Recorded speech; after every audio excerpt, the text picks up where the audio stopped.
شركة اوبر سوء معاملة، اسعار مبالغ فيها يعني حرامية.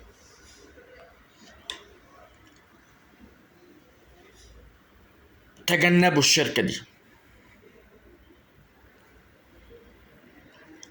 ممكن تتعامل مع اندرايفر ناس محترمة، ما فيهمش مدمنين زي اوبر ولا مجرمين زي اوبر.